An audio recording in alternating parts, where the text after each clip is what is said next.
Seigneur Jésus de Nazareth, tu déclarais ceci à tes disciples en disant, en vérité, je vous le dis, si vous ne mangez la chair du Fils de l'homme et si vous ne buvez son sang, vous n'avez point la vie en vous-même. Alors, cette parole les ayant déplu, ils se sont retirés de toi. Dans le nombre de ceux qui sont restés autour de toi, tu leur as demandé cette question. Et vous, ne partez-vous pas aussi? Alors, Pierre a pris la parole et a dit ceci. Seigneur, à qui irons-nous? Tu as les paroles de la vie. Tendre Père, nous ne pouvons trouver de paroles de la vie qu'en toi. Parce que lorsque tu parles, c'est la vie qui sort de ta bouche. Et nous prions pour que Père, ta parole encore nous fasse du bien en ce matin. Et c'est pour cela, nous sommes encore présents devant ta sainte face pour recevoir la parole qui donne la vie. Que ton nom soit glorifié et exalté dans le nom de Jésus. Bonjour frères et sœurs, nous voici encore sur la plateforme Pain de vie pour recevoir la parole de vie. Et c'est pour cela, sans trop tarder, avant de recevoir cette parole, nous allons écouter un peu la louange pour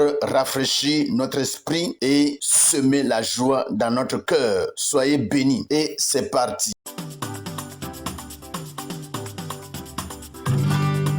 J'ai bâti ma vie sur Jésus le rocher.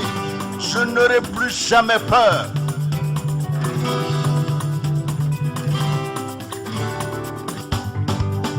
J'ai bâti sur le rocher.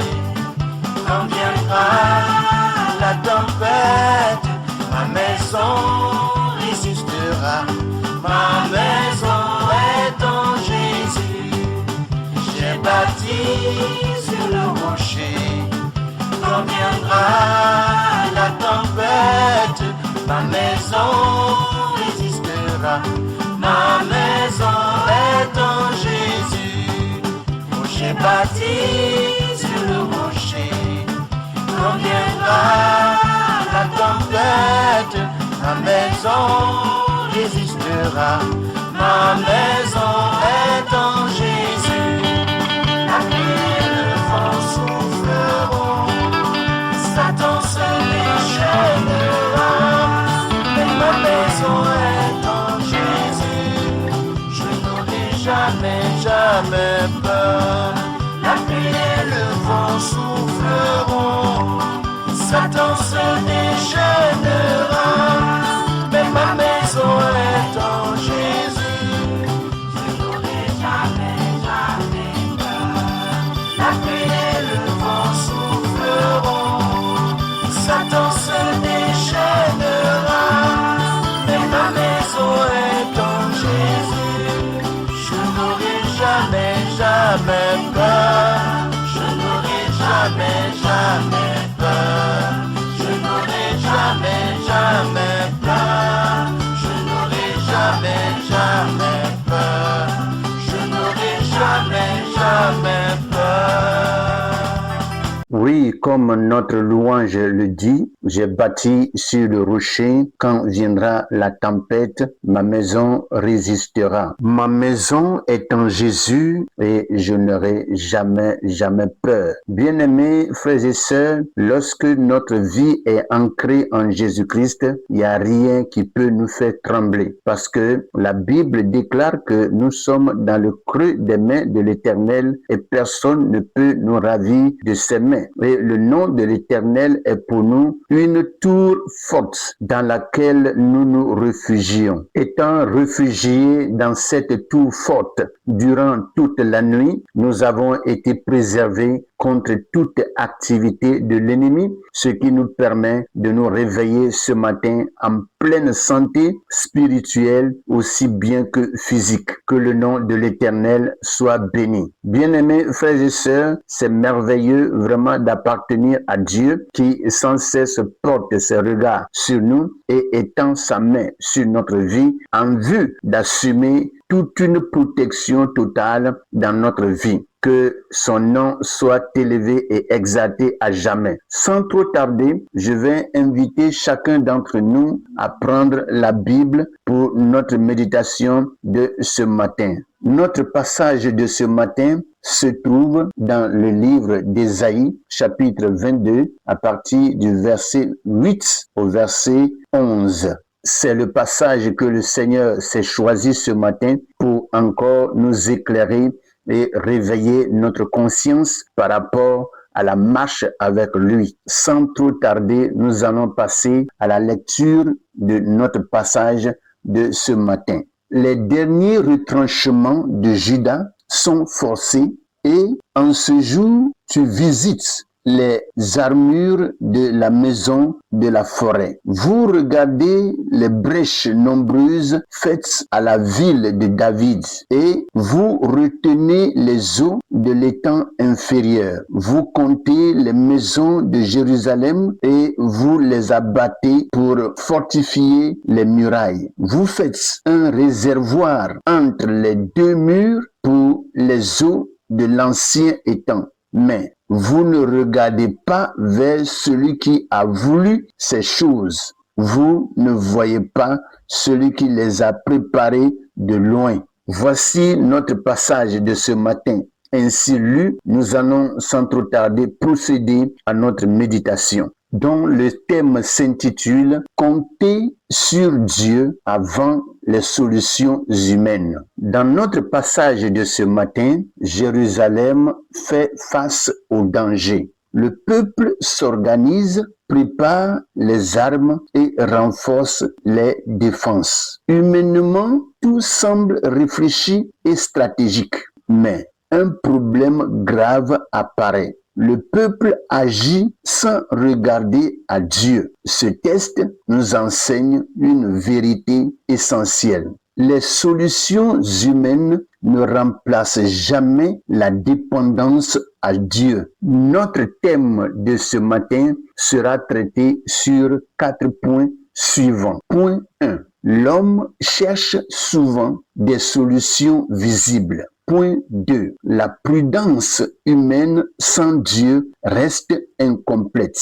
Point 3. Le vrai problème est l'absence de regard vers Dieu. Point 4. Dieu est souverain sur les événements. Après que ces 4 points soient traités, nous allons passer à une conclusion qui nous amènera à une prière qui certainement nous conduira à la fin de cette méditation de ce matin. Sans trop tarder, nous remontons au point 1 pour commencer notre méditation de ce jour. L'homme cherche souvent des solutions visibles. Lorsque nous lisons dans notre passage d'Ésaïe chapitre 22, le verset 8 à 10, nous pouvons lire ceci. Vous visitez les armes, vous fortifiez les murailles. Face au danger, le peuple agit immédiatement sur le plan matériel. L'être humain fait naturellement confiance à ce qu'il peut contrôler. Certainement, toute action que nous posons face à un danger pour nous protéger peut être bon. La stratégie que nous pouvons mettre en place peut aussi être bonne.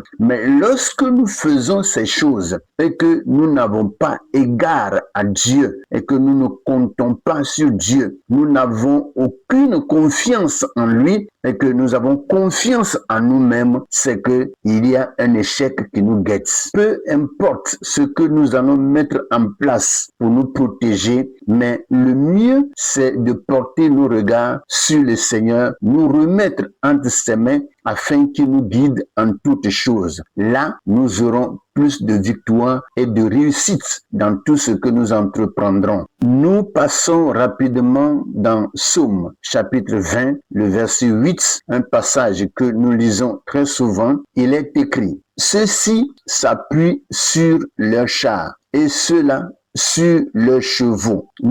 Nous invoquons le nom de l'Éternel, notre Dieu. Alléluia. Vous voyez, il y a des gens en réalité qui s'appuient sur leurs efforts, leurs pensées, leurs connaissances. Mais nos efforts et nos connaissances ne peuvent pas s'égaler à la sagesse de Dieu ni à la puissance de Dieu. C'est ce que souvent nous ignorons. Mais laissez-moi ce matin nous dire ceci. Les moyens humains sont limités. Dieu doit rester notre premier appui. Point 2. La prudence humaine sans Dieu reste incomplète. Lorsque nous lisons Ésaïe chapitre 22, le verset 9 à 10 toujours, nous pouvons voir cette portion de l'écriture. Vous regardez les brèches. Le peuple voit les problèmes, mais oublie l'essentiel. Une stratégie sans Dieu reste fragile. Très souvent, nos émotions et la peur qui nous anime nous amènent souvent à porter nos regards sur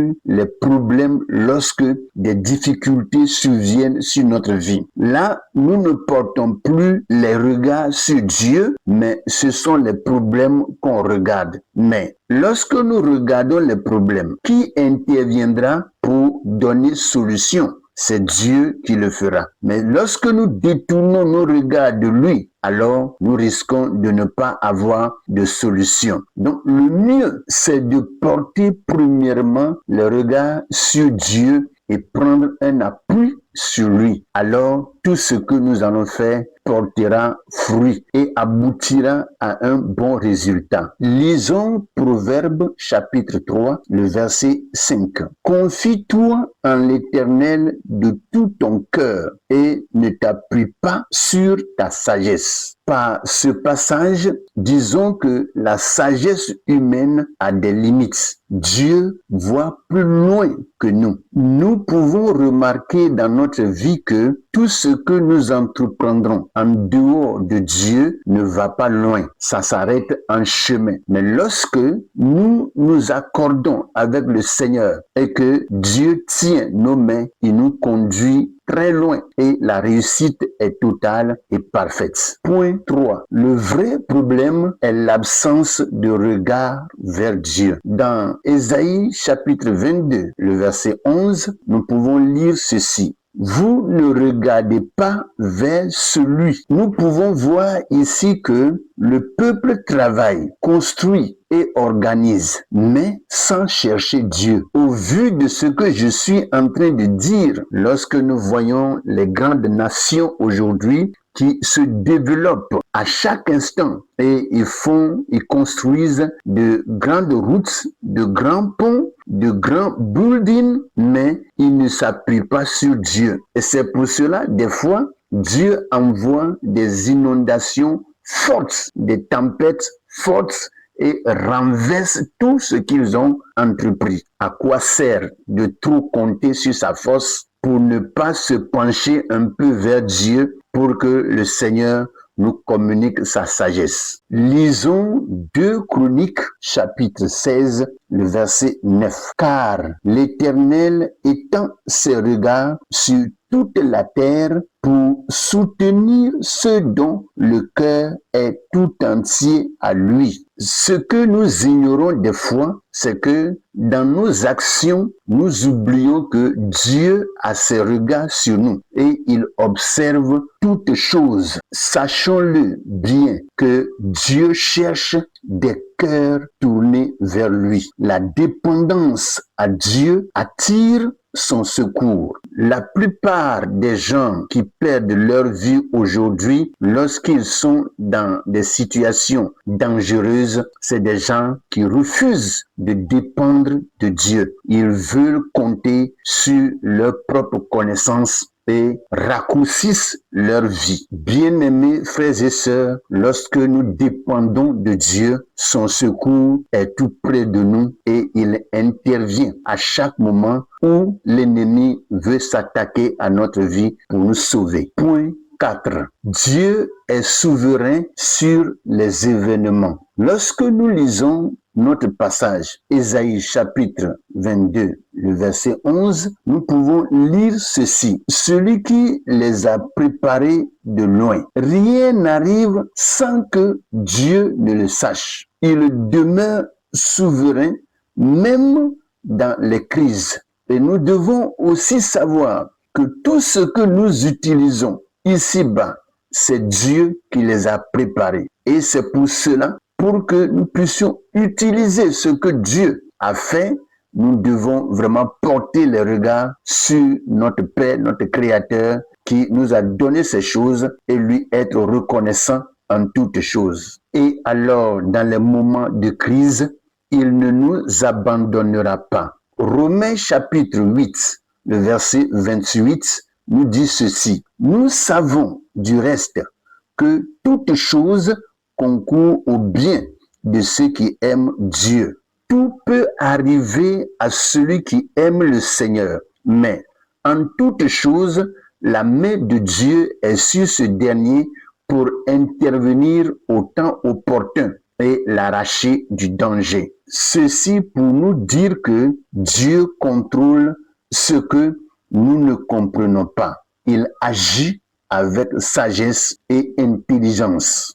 Pour finir, je dirais que Ésaïe chapitre 22, le verset 8 à 11, nous enseigne que les solutions humaines ont leurs limites. La stratégie sans Dieu reste fragile. Dieu veut être notre premier regard. Il demeure souverain sur toute situation. Ce passage nous appelle à chercher Dieu avant toute solution humaine. Dépendre de lui dans les crises, lui faire confiance même quand tout semble incertain. Que le Seigneur nous bénisse.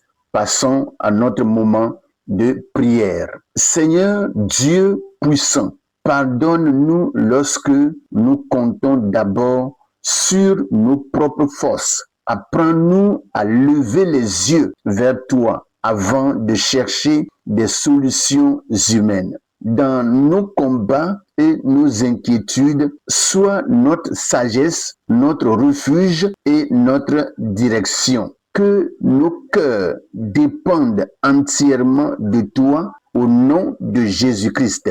Amen. Bien-aimés frères et sœurs, nous voici à la fin de cette méditation. J'encourage chacun à porter le regard sur les passages qui ont été donnés dans cette méditation et continuer à méditer et laisser la place au Saint-Esprit de nous révéler des choses qui nous sont cachées. Que toute sa grâce et ses bontés se multiplient sur la vie de chacun au nom puissant de Jésus-Christ. Passez une bonne et excellente journée avec le Saint des Saints, le Dieu de toute gloire, Jésus-Christ de Nazareth. Amen.